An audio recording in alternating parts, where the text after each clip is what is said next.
Hello, dear listeners. Today we delve into a story that explores the delicate and often painful complexities of familial relationships.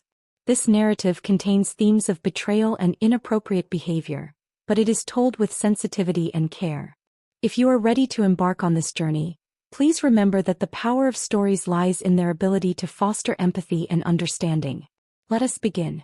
Cynthia stood by the window, her fingers tracing the edge of the curtain as she watched Robert pace the room, phone pressed to his ear.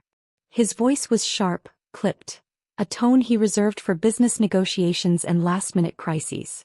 She didn't need to hear the details to know what was coming. "I'm sorry, Cynthia," Robert said, finally lowering the phone. His expression was a mix of frustration and apology. "The merger. It's falling apart. I have to be in New York tomorrow. I can't make it to Ben's competition." Cynthia's stomach tightened. She had been dreading this moment since Robert first mentioned the trip. Ben, her stepson, was competing in the regional swimming championships, an event he'd been training for months to win. Robert had promised to be there, but promises like plans were fragile things in their household. "I'll drive him," Cynthia said before she could second-guess herself. The words felt heavy, as if they carried a weight she wasn't ready to acknowledge. Robert looked relieved. "Thank you. I know it's a lot to ask, but Ben, he needs someone there. And you've always been good with him." Cynthia forced a smile, but her mind was already racing. She and Ben had always shared a comfortable, if somewhat distant, relationship. He was Robert's son, after all, and she had never overstepped the boundaries of her role as his stepmother. But something about the idea of spending hours alone with him, just the two of them, made her uneasy. The next morning, Cynthia slid into the driver's seat of the sleek black sedan, her hands gripping the wheel a little tighter than necessary. Ben tossed his duffel bag into the back seat and climbed in beside her, his tall frame filling the space with an energy that was both familiar and unsettling. "Thanks for doing this," Ben said, his voice warm and genuine. "I know it's not exactly how you plan to spend your weekend." Cynthia glanced at him, taking in the sharp lines of his jaw, the way his dark hair fell just so over his forehead. He looked so much like Robert, and yet there was something uniquely Ben about him. A quiet confidence, a magnetic charm that made people gravitate toward him. "It's no trouble," Cynthia replied, her voice steady despite the flutter in her chest. "I'm looking forward to seeing you compete. You've worked so hard for this." Ben smiled, and for a moment, the air between them felt charged with something unspoken. Cynthia quickly turned her attention back to the road, pushing the thought aside. The drive was long, the kind of journey that stretched time and blurred the lines between conversation and silence. They talked about everything and nothing: Ben's training, Cynthia's work, the books they'd both been meaning to read. But beneath the surface there was a tension, a quiet awareness that neither of them dared to address. The competition was everything Ben had hoped for and more. The pool gleamed under the bright lights, the air thick with the scent of chlorine and the hum of anticipation. Cynthia watched from the stands, her heart pounding as Ben stepped onto the starting block. When he dove into the water, it was like watching poetry in motion. His strokes were powerful, precise, each movement a testament to the hours of training and sacrifice. Cynthia felt a surge of pride, but it was more than that. There was something almost primal in the way he moved, something that stirred a longing she hadn't felt in years. After the race, Ben emerged victorious, his face lit with a triumphant smile. Cynthia met him at the edge of the pool, her arms wrapping around him in a spontaneous hug. For a moment they stood there, their bodies pressed together, the world around them fading away. That evening they found themselves at a quiet beachside restaurant, the sound of the waves crashing against the shore providing a soothing backdrop to their conversation. The wine flowed freely, loosening their inhibitions and blurring the lines between stepmother and stepson. "You were amazing today," Cynthia said, her voice soft. "I've never seen you like that before." Ben's eyes met hers, and in that moment something shifted. The air between them crackled with an intensity that neither of them could ignore. "Cynthia," Ben began, his voice low and hesitant. "There's something I need to tell you." Before she could respond, he leaned in, his lips brushing against hers in a kiss that was both tender and desperate. Cynthia's mind screamed at her to pull away, but her body betrayed her, leaning into the kiss with a hunger she hadn't known she possessed. The kiss lingered, a fragile thread of connection that neither of them dared to break. Cynthia's heart raced, her mind a whirlwind of conflicting emotions. She pulled back slowly, her breath uneven, her eyes searching Ben's for answers she wasn't sure she wanted to find. "Ben," she whispered, her voice trembling. "We can't, this isn't." He didn't let her finish. His hand reached up, brushing a strand of hair from her face, his touch gentle but insistent. "I know," he said, his voice low and raw. "But I can't pretend anymore. I've felt this for a long time, Cynthia. And I think you have too." Cynthia's chest tightened. He was right, and that was the most terrifying part. She had buried her feelings, hidden them behind the safety of her role as his stepmother, but now they were out in the open, impossible to ignore. The sound of a waiter clearing a table nearby jolted them back to reality. Cynthia straightened, her cheeks flushed, her hands trembling as she reached for her wine glass. Ben leaned back in his chair, his expression unreadable, but his eyes never left hers. The walk back to the hotel was silent, the weight of what had happened hanging heavily between them. Cynthia's mind raced, trying to make sense of the chaos inside her. She had always prided herself on her self-control, her ability to navigate even the most complicated situations with grace. But this was uncharted territory. When they reached their suite, Cynthia hesitated at the door, her hand hovering over the keycard.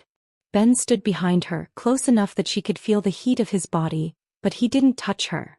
"Cynthia," he said softly, his voice breaking the silence. "I don't want to make this harder for you, but I need you to know that this isn't just some fleeting thing for me. It's real." She turned to face him, her eyes searching his. "Ben, we can't. You know that. It's wrong. It's dangerous." "Is it?" he challenged, his voice steady. "Or is it just something we've been taught to believe is wrong? Because right now it feels like the most honest thing I've ever done." Cynthia's resolve wavered. His words struck a chord deep within her, echoing thoughts she had buried long ago. She opened the door and stepped inside, Ben following close behind. The room was dimly lit, the soft glow of the bedside lamp casting long shadows across the walls. Cynthia moved to the window, staring out at the city lights as she tried to steady her breathing. Ben stood a few feet away, his presence a constant reminder of the tension between them. "Cynthia," he said again, his voice barely above a whisper. She turned to face him, her heart pounding. "Ben, I can't." He crossed the room in 2 strides, his hands cupping her face as he kissed her again. This time there was no hesitation, no pretense. The kiss was deep, urgent, filled with all the longing and desire they had been suppressing for so long. Cynthia's hands found their way to his chest, her fingers gripping the fabric of his shirt as she kissed him back. For a moment the world outside ceased to exist. There was only this, only them. When they finally broke apart, Cynthia's breath came in ragged gasps. "This is a mistake," she said, though her voice lacked conviction. "Maybe," Ben admitted, his forehead resting against hers. "But it's a mistake I'm willing to make." The morning light filtered through the curtains, casting a soft glow over the room. Cynthia woke slowly, her body aching in ways she hadn't felt in years. She turned her head, her breath catching as she saw Ben lying beside her, his chest rising and falling in a steady rhythm. Memories of the previous night flooded her mind. The way his hands had explored her body, the way his lips had traced every curve, the way he had whispered her name like a prayer. It had been reckless, impulsive, and utterly intoxicating. But now, in the cold light of day, reality came crashing down. Cynthia slipped out of bed, careful not to wake him, and wrapped herself in a robe. She moved to the window, staring out at the city as she tried to make sense of what had happened. "Cynthia." She turned to see Ben sitting up in bed, his hair tousled, his eyes filled with a mixture of concern and hope. "Are you okay?" he asked, his voice soft.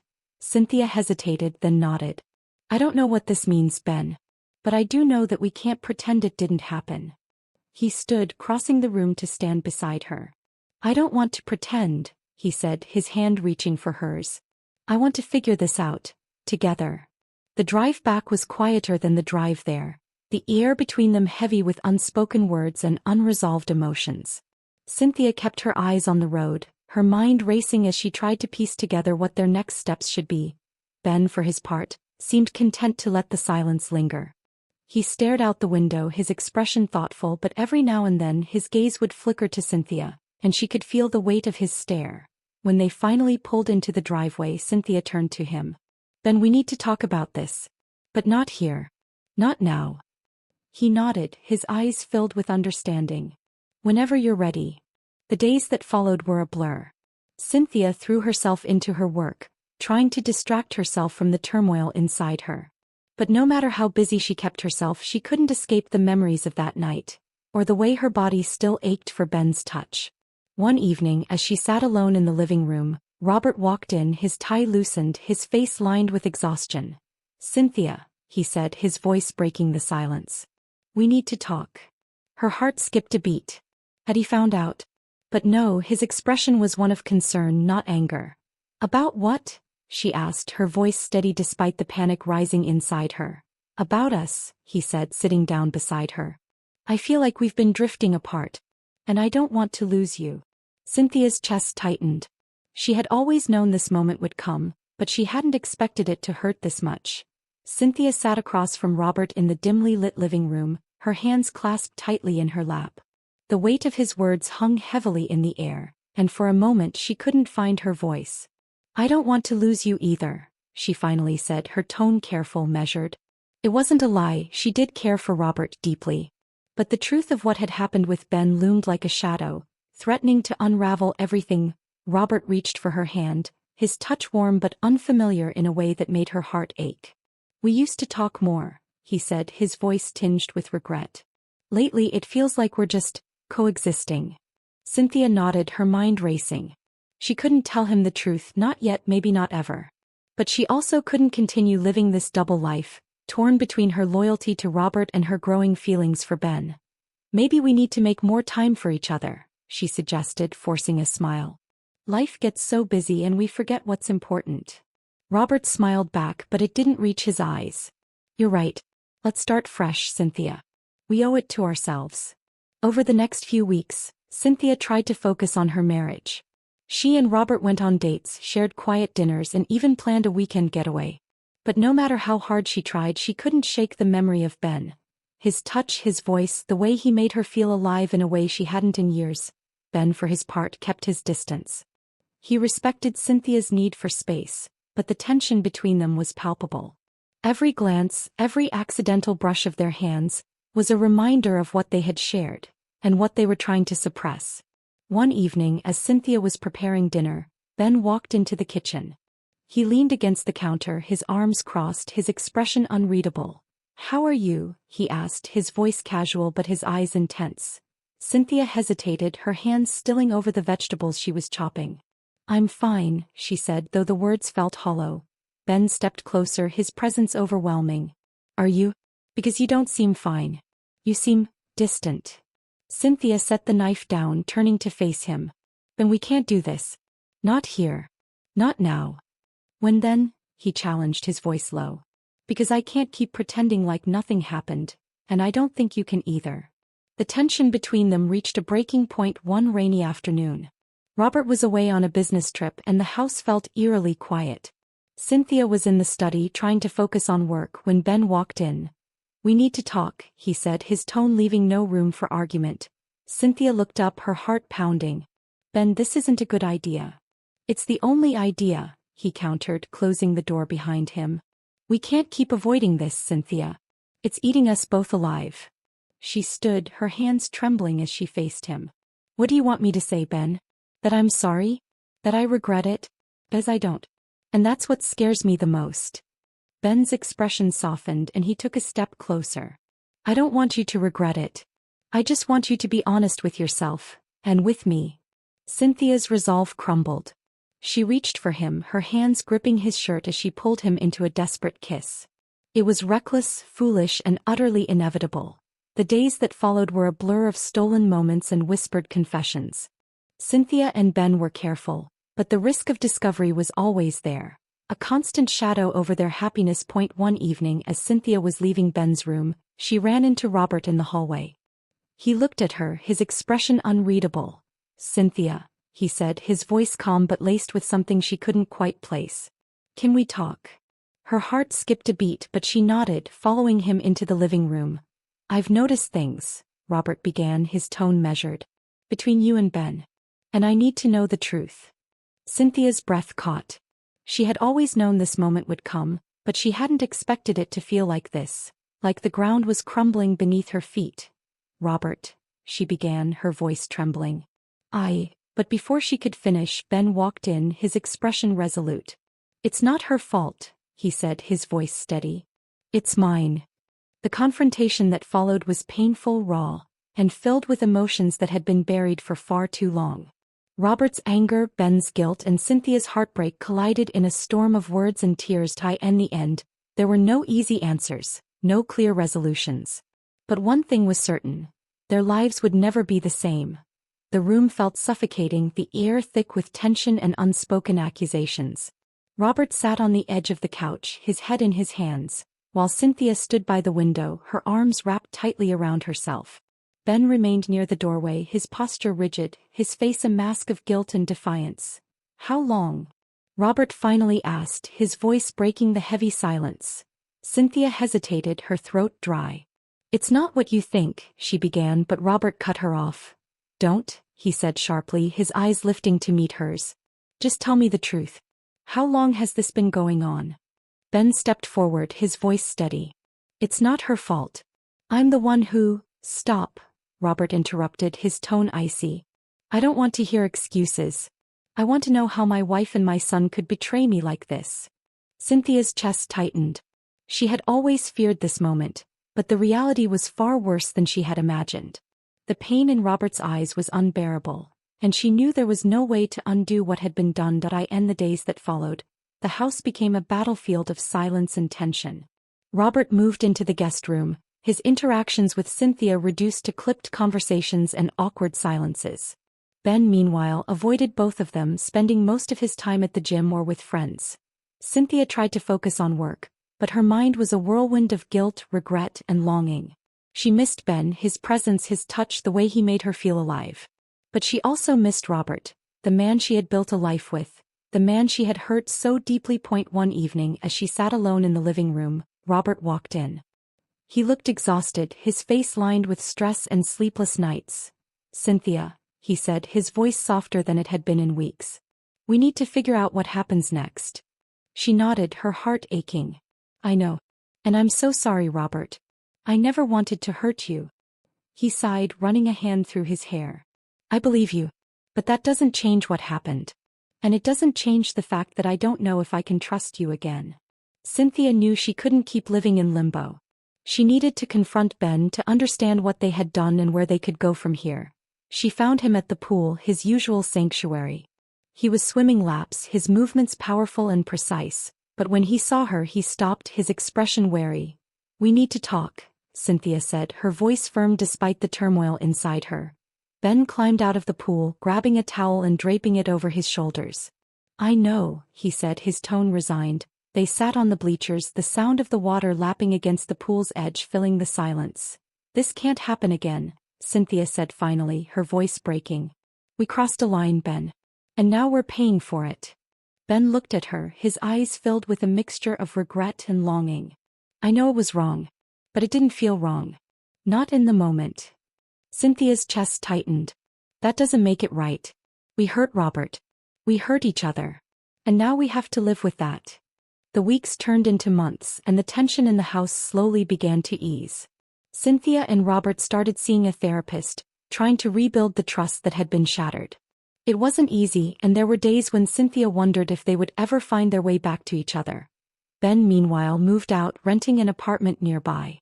He and Cynthia still saw each other occasionally, but their interactions were strained, filled with unspoken words and unresolved emotions. One evening, as Cynthia sat alone in the living room, Robert walked in.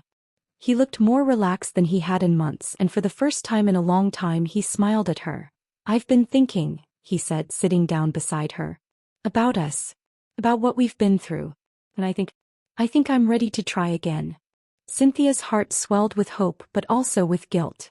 Robert, he held up a hand, stopping her. I know it won't be easy. And I know we'll never forget what happened. But I love you, Cynthia. And I want to make this work. Tears filled her eyes as she reached for his hand. I love you too, Robert. And I'm so sorry for everything. The road to reconciliation was long and difficult, but Cynthia and Robert were determined to make it work. They spent more time together, rekindling the connection that had brought them together in the first place. Ben, meanwhile, focused on his swimming career, channeling his emotions into his training. He and Cynthia still talked occasionally, but their relationship had changed, evolving into something more distant but still respectful. One evening, as Cynthia and Robert sat on the porch watching the sunset, she felt a sense of peace she hadn't felt in months. "We've come a long way," Robert said, his voice soft. Cynthia nodded, leaning into him. "And I'm so grateful for that." As the sun dipped below the horizon, Cynthia knew that their journey was far from over. But for the first time in a long time, she felt hopeful about the future and the possibility of finding happiness again. Thank you for joining me on this journey. If you enjoyed this story, don't forget to subscribe for more tales of love, passion, and adventure.